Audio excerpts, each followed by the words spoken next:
Subscribe now and press the bell icon. Never miss an update.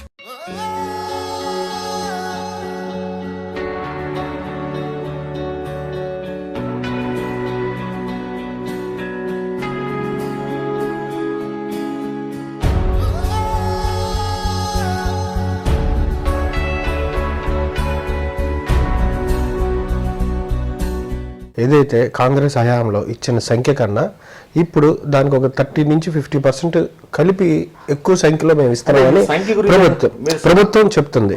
దాంతోపాటు నీడున్నది ఒక 100% అనుకుంటే 50% పెంచామని చెప్తున్నారు. అదేనా నిజమా కాదా? మీరు ఎన్నికల ముందు ఏం చెప్పారు? అర్హులైన వాళ్ళందరికీ పెన్షన్ ఇస్తున్నారు. మీరు పెన్షన్ ఇస్తున్నారా లేదా? మీరు మొదటి సంవత్సరంలో లేరు కదా, ఇది 4.5 సంవత్సరాలు అయిపోయింది.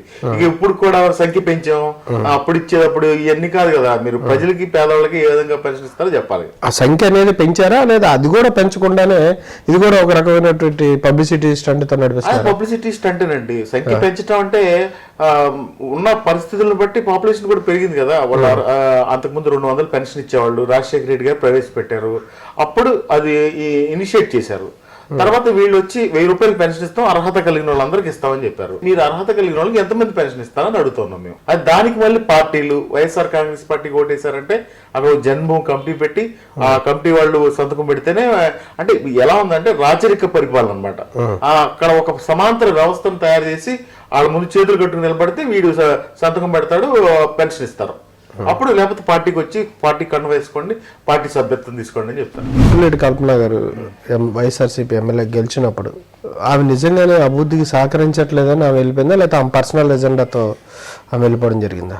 ఒక విధంగా ఇప్పుడు 2 సంవత్సరాల క్రితం ఆవిడ పార్టీ వదిలేసి వెళ్ళిపోయింది. ఈ పార్టీలో ఉండి అభివృద్ధి జరగట్లేదు, నేను ఎవరికి న్యాయం చేయట్లేదు అనే ఆలోచనతో నేను వెళ్ళిపోయానని చెప్తా ఉంటది. కానీ నేను అడుగుతా ఉన్నా, ఈ 2 సంవత్సరాల్లో మీరు చేసిన ఏం అభివృద్ధి చేశారని అడుగుతా ఉన్నా. మీ అభివృద్ధి బ్రహ్మాండంగా చేసుకున్నారు, డబ్బులతో ముడిపెట్టి ఈ పరిపాలన చేస్తా ఉన్నారు. నియోజకవర్గంలో అన్ని వ్యాపారాలు, వైన్ షాపులు కూడా ఆవిడే పెట్టింది.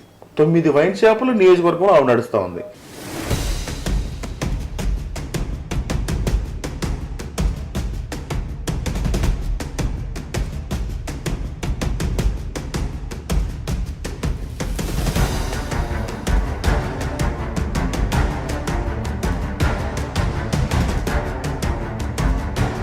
తుఫానికి సంబంధించి ఇక్కడ జగన్తో పాటు తిత్లీ అటు పక్కన బాగా జరిగింది.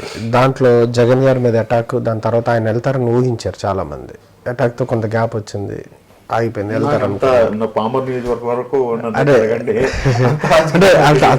వెళ్తారు అని అనుకున్నారు. ఆయన ఒక కృతనిశ్చయంతో ప్రయాణం చేస్తా ఉన్నారు.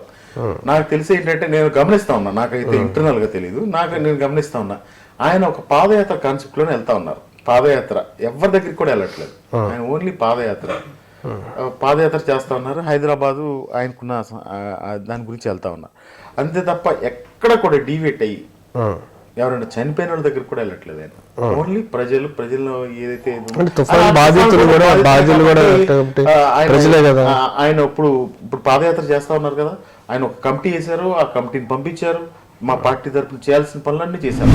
రైతు రుణమాఫీ సంబంధించి ఎట్లా ఉంది పొజిషన్? 3 సార్లు రుణమాఫీ అయిందని, ఈ సంక్రాంతి తర్వాత 2సారి అన్నారు. అసలు ఇది పథకం రైతులకి ఎంతవరకు? రాజశేఖర రెడ్డిని, చంద్రబాబు నాయుడు చూస్తే ఈ 2 పథకాల్లో 2 రకాలుగా చేశారు. వీళ్ళేమో లోటు బడ్జెట్ అని చెప్తున్నారు.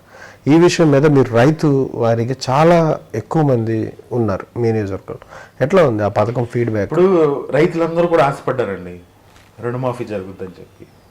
ఎక్కడ కూడా ఒక సిస్టమేటిక్గా రుణమాఫీ జరిగిన పరిస్థితులు లేవు. రాజశేఖర రెడ్డి గారు రుణమాఫీ చేశారు, రుణమాఫీ చేస్తామంటే చేశారు అంతే. ఒక మాట ఇచ్చారంటే చేశారు. అది ఇప్పుడు ఇదిగో చేస్తాం అదిగో చేస్తాం అని చెప్పి విడతల వారీగా చేస్తా రైతులను అలాగే చేశారు, డోక్రా మహిళలను అలాగే చేశారు.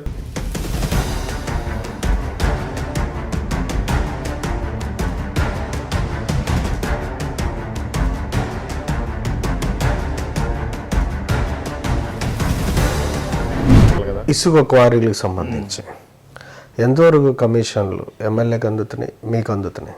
నాకు కూడా ప్రతిపక్షం వాళ్ళు కూడా కమిషన్లు వస్తాయంటే కొంతమంది చెప్తా ఉన్నారు ఆయనకు కూడా ఇస్తా ఉంటారండి వాళ్ళు అని చెప్తా ఉన్నారు. ఇవన్నీ అట్లాంటివి ఏమన్నా మీ మధ్య కానీ ఎమ్మెల్యే గారికి ఇక్కడ ఈ కృష్ణానది ఒడ్డున ఏం చేస్తారంటే ఈ పట్టా ల్యాండ్స్ అంటే ఈ ఇసుక మ్యాట్ వేసిన ల్యాండ్స్, అసలు కాన్సెప్ట్ ఏంటంటే ఒక 3 మీటర్లు ఇసుక మ్యాట్ వేస్తే అది తీసేసి వీళ్ళు వ్యవసాయం చేసుకోవాలి. కానీ ఒక పెద్ద మాఫియా ఎంటర్ అవుతుంది అందులో.